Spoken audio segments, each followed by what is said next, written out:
তো সকাল সকাল চলে গেলাম গাড়ি নিয়ে যাওয়ার সময় এর সাথে দেখা হয়ে গেল।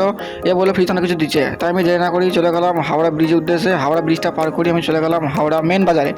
হাওড়া মেন বাজার থেকে নেমেই চলে গেলাম একটা জায়গায়, এখানে দিচ্ছে অনেক কিছু ফ্রিতে কিছু দিবে বলে নামলাম। বাবা এ গাছে কেন চেপ পড়লো ব্যাপারটা বুঝতে পারলাম না, তাই আমি রেগে চলে গেলাম হাওড়া ব্রিজে। আবার হাওড়া ব্রিজ থেকে নেমে চলে গেলাম হাওড়া মেন বাজারে। হাওড়া মেন বাজার থেকে যাওয়ার পর আমি চলে গেলাম নতুনহাট ব্রিজে। নতুনহাট ব্রিজে যাওয়ার পর এটা এটা হাওড়া ব্রিজ ছিল, ভুলে গেলো বলতে। তারপর আমি চলে গেলাম আমার নতুনহাট ব্রিজে, নতুনহাট মেন বাজারে। এটা রফিকুলদা দোকান বন্ধ করে এখানে পালিয়ে গেছে, সেটা আমি বুঝতে পারলাম না, তাই আমি চলে গেলাম হাওড়া মেন বাজারে। এটা বাইপাস ছিল, ভুলে গেলো। এখানে বন্ধু থেকে চলে এলো, কী করছে এখানে ওটা বুঝতে পারলাম না। তাই চলে গেলাম 5 ফোনের রেস্টুরেন্টে। এখানে মেনু কার্ড দেখার পর এক প্লেট বিরিয়ানি অর্ডার দিলাম। এটা আমি দেখছিলাম মাথায় তখন খেতে শুরু করে দিচ্ছে। কে যে ফ্রেঞ্চ ফ্রাই অর্ডার করেছে জানি না, তাকে দেখা যায়নি। অ্যাম্বিয়েন্সটা খুবই ভালো ছিল রেস্টুরেন্টটার, আপনারা অবশ্যই এলে ট্রাই করবেন একবার। তাই আমি বেরিয়ে গেলাম মনের দুঃখে।